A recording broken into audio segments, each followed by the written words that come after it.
राष्ट्र का विकास उसकी सड़कों की गति पर निर्भर करता है। माननीय प्रधानमंत्री श्री नरेंद्र मोदी जी के इसी विजन और पीएम गति शक्ति के संकल्प ने भारत में बुनियादी ढांचे की परिभाषा बदल दी है। आधुनिक और सुरक्षित सड़कों के इस महायज्ञ को गति दी है माननीय केंद्रीय सड़क परिवहन एवं राजमार्ग मंत्री श्री नितिन गडकरी जी ने। बिहार एक ऐसी धरती जिसका इतिहास गौरवशाली है और उसका भविष्य अब नई ऊंचाइयों को छू रहा है। बुनियादी ढांचे का विकास किसी भी राज्य की प्रगति की जीवन रेखा होती है। हम बात कर रहे हैं एक ऐसी ही महत्वाकांक्षी परियोजना की जिसने मगध की इस पावन भूमि की सूरत बदल दी है। National highway authority of India यानी NHAI द्वारा निर्मित पटना गया डोभी 4 लेन राजमार्ग 127 किलोमीटर लंबा ये मार्ग केवल डामर और कंक्रीट का मार्ग नहीं बल्कि बिहार के विकास का एक नया अध्याय है। पटना गया डोभी ये जो राष्ट्रीय राजमार्ग है NH-22 ये 127 किलोमीटर लंबा है और इसको हमने 3 चरणों में कंप्लीट किया है। इसके पहले पटना से गया में जाने में और आने में करीब 6-7 घंटे का समय लगता था। After completion of this 4 lane stretch now the people are reaching 1.5 hour. जब से ये प्रोजेक्ट कंप्लीट हुआ है इसके जो बेनिफिट है और जो लोगों की इसके बारे में जो भी व्यूज़ आ रहे हैं वो भी काफ़ी ठीक है। पर्टिकुलरली बिजनेसमैन और फार्मर्स, स्टूडेंट्स, टूरिस्ट सबके लिए पटना गया डोभी एक महामार्ग एक तरह से लाइफलाइन बन गया है।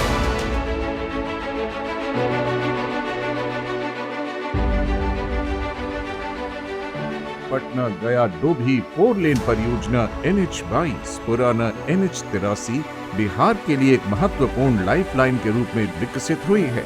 लगभग 127 किलोमीटर लंबा ये कॉरिडोर नथुपुर पटना से शुरू होकर जहानाबाद और गया होते हुए डोभी जंक्शन पर NH-19 ग्रैंड ट्रंक रोड से जुड़ता है, जिससे राज्य और अंतर्राज्यीय संपर्क को नई मजबूती मिली है। ये परियोजना 3 पैकेजों में विकसित की गई है जिनकी कुल लागत लगभग 1600 करोड़ रुपए से अधिक है। तीनों पैकेजों का निर्माण 4 लेन मानकों के अनुसार किया गया और सभी में टेकिंग ओवर सर्टिफिकेट जारी हो चुका है, जो इस परियोजना के सफलतापूर्वक पूर्ण होने का प्रमाण है। तकनीकी रूप से इस कॉरिडोर में कुल 8 बाईपास, लगभग 31 kilometre service slip road, 11 major bridge, 18 minor bridge, 5 road over bridge, 3 grade separator, flyover और 239 कलवर्ट का निर्माण किया गया है। इसके अतिरिक्त यातायात की सुरक्षित और निर्बाध आवाजाही के लिए 8 vehicular underpass VUP, 10 light vehicular underpass LVUP और 2 पेडेस्ट्रियन अंडरपास PUP भी बनाए गए हैं। सभी पैकेजों में 60 मीटर का राइट ऑफ वे सुनिश्चित किया गया है, जिससे भविष्य की यातायात आवश्यकताओं को भी ध्यान में रखा गया है। इस रोड को बनाने में उच्च गुणवत्ता का मेटेरियल का यूज हुआ है और अत्याधुनिक मशीनों का यूज हुआ है, जिसके हिसाब से ये रोड काफ़ी सुरक्षित है और चलने में भी काफ़ी कम्यूटेटर फ्री है। इस रोड की सेफ्टी को ध्यान में रखते हुए हमने इसमें 16 ब्लिंकर्स, रेट्रोस्पेक्टिव और स्ट्रीट लाइट वगैरह इन सब की भी व्यवस्था की गई है। किसी भी सपने को हकीकत में बदलना आसान नहीं होता। इस परियोजना के दौरान टीम को कई बड़ी चुनौतियों का सामना करना पड़ा। भूमि अधिग्रहण, घनी आबादी वाले बाजारों से रास्ता निकालना और मानसून के दौरान काम जारी रखना एक कठिन परीक्षा थी, लेकिन NHAI के कुशल नेतृत्व और इंजीनियरों की दृढ़ इच्छा शक्ति ने हर बाधा को अवसर में बदल दिया। रात दिन की शिफ्टों में काम, अत्याधुनिक मशीनों का उपयोग और स्थानीय प्रशासन के साथ बेहतर तालमेल ने इस परियोजना को समय सीमा के भीतर पूरा करना सुनिश्चित किया।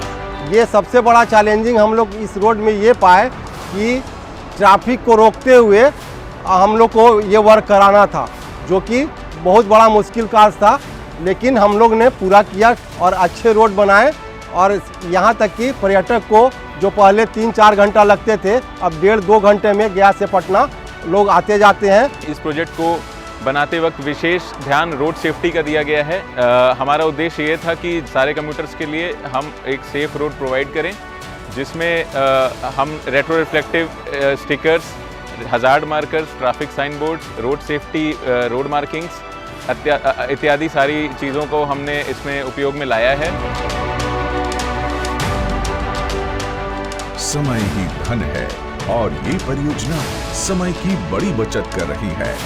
पहले पटना से गया जी तथा डोभी जाने में 5 से 6 घंटे का समय लगता था, जो अब घटकर लगभग आधा रह गया है। मेरा नाम अमित मिश्रा है। मैं आगरा से बोध गया घूमने आया हूँ, तो मुझे यहाँ के रोड बहुत बेस्ट लगे। हम मैनपुर से जर्नी कर रहे हैं बोध गया तक की, तो हमें तो बहुत ही अच्छी फैसिलिटी मिली यहाँ पे। रोड वगैरह बहुत अच्छी हैं, बेस्ट है। NH-22 बना तो हम लोग का सुविधा बढ़िया है, टाइम का भी सर बचत आया है। ये मार्ग सीधे तौर पर पटना और गया के हवाई अड्डों को जोड़ता है। साथ ही पटना, जहानाबाद और गया जी रेलवे स्टेशनों के बीच की दूरी अब मिनटों में तय होती है। ये परियोजना बिहार को झारखंड, उत्तर प्रदेश और पश्चिम बंगाल से जोड़ने वाले ग्रैंड ट्रंक रोड के लिए एक मुख्य फीडर कॉरिडोर का काम कर रही है। इससे अंतर्राज्यीय व्यापार में वृद्धि हो रही है, जिससे स्थानीय उद्योगों के साथ क्षेत्रों के सामाजिक आर्थिक विकास को गति मिल रही है। रोड बनने से कनेक्टिविटी थोड़ी बेटर हुई है हमारी, ठीक है। पहले कच्चा रास्ता था तो बड़ी गाड़ियों को आने जाने के लिए कच्चे रास्ते का यूज करना पड़ता था, जिससे कोई समस्या आती थी, लेकिन अभी नए रोड बनने से थोड़ा सा उन लोगों को कनेक्टिविटी आसान हुई है। ये हमारे लिए भी बेनिफिट है और बाकी लोगों के लिए बेनिफिट है कि पटना आने जाने में जो उन लोगों को पहले डिफ़िकल्टी होती थी, अब बहुत ईजी हो गया उन लोग। रेलवे जंक्शन, SH-78, NH-22 ये सारी सुविधाएं होने से होटल कार्यरत किए हैं और जो अच्छी ढंग से सुचारू रूप से चल रहा है। आज मेरा अच्छा ढाबा चलने लगा है रोड बनने से। जितना गाड़ी रोड में चलेगी उतना बेनिफिट हम लोग को होगा। मगध की मिट्टी सोना उगलती है। धान, गेहूं, मक्का और आलू के साथ साथ ये क्षेत्र मगही पान के लिए भी प्रसिद्ध है। इस 4 लेन के बनने से स्थानीय किसानों की किस्मत बदल गई है। दानापुर, पटना और गया जी की मंडियों तक अब सब्जियां और फल ताजे पहुंच रहे हैं। खराब होने वाले उत्पादों का नुकसान कम हुआ है, जिससे किसानों की आय में सीधा इजाफा हुआ है। अब गया जी का तिलकुट हो या लई, इनका स्वाद देश के कोने कोने तक और भी तेजी से पहुंच रहा है।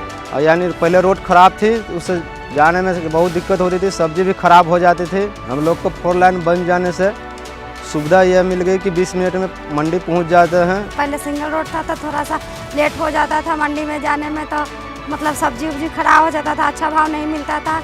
अब है कि जल्दी पहुंच जाते हैं तो अच्छा ताज़ा रहता था, ज़्यादा रेट मिलता है, बढ़िया होता मुनाफा। ठीक है, रोड के लिए तो बहुत अच्छा है, ये बात नहीं है। हम लोग पटना जाने के लिए कब लगता था 1-2 घंटा, अब आधे घंटे में, पौन घंटा में भी निकल जाते हैं। के मानचित्र पर गया जी और बोध गया का स्थान वैश्विक है। दक्षिण पूर्व एशिया से आने वाले बौद्ध तीर्थ यात्रियों के लिए अब पटना से बोध गया की यात्रा सुगम और आरामदायक हो गई है। शिक्षा और स्वास्थ्य के क्षेत्र में भी ये परियोजना एक वरदान साबित हो रही है। अब ग्रामीण क्षेत्रों से मरीजों को बेहतर इलाज के लिए पटना के बड़े अस्पतालों तक पहुंचाना बेहद आसान हो गया है। आपातकालीन समय में चिकित्सा सहायता मिलना अब आसान है। रोड नहीं बना हुआ था तो बड़े बड़े हॉस्पिटल के लिए लंबी दूर जाना पड़ता था, इससे इनका रास्ते में ही दुर्घटना हो जाता था। अब है जो आजकल जो भी हॉस्पिटल बड़े बड़े हैं वो हमारे गया महानगर में भी बना हुआ है, और डोभी हो, पटना हो, जाने के लिए 1 घंटे में एम्बुलेंस की सुविधा हो करके उनकी व्यवस्था ले करके और जो है से कि वो अपना इलाज बढ़िया बेहतर रूप से करा लेते हैं। विकास के साथ पर्यावरण का संतुलन NHAI की प्राथमिकता है। इस परियोजना के तहत सड़क के दोनों ओर हजारों वृक्ष लगाए गए हैं। सड़क सुरक्षा के लिए यहाँ आधुनिक क्रैश बैरियर, रोड मार्किंग और साइन बोर्ड लगाए गए हैं, जो दुर्घटनाओं की संभावना को न्यूनतम करते हैं। पटना गया डोभी 4 लेन केवल एक सड़क परियोजना नहीं, बल्कि आत्मनिर्भर बिहार की ओर बढ़ता एक सशक्त कदम है। ये सामाजिक समावेश, आर्थिक सशक्तिकरण और क्षेत्रीय विकास का सेतु है। NHAI द्वारा निर्मित ये महामार्ग आने वाली पीढ़ियों के लिए खुशहाली और समृद्धि का द्वार खोलेगा। पटना गया डोभी महामार्ग आधुनिक इंफ्रास्ट्रक्चर से आत्मनिर्भरता की ओर एक मजबूत कदम।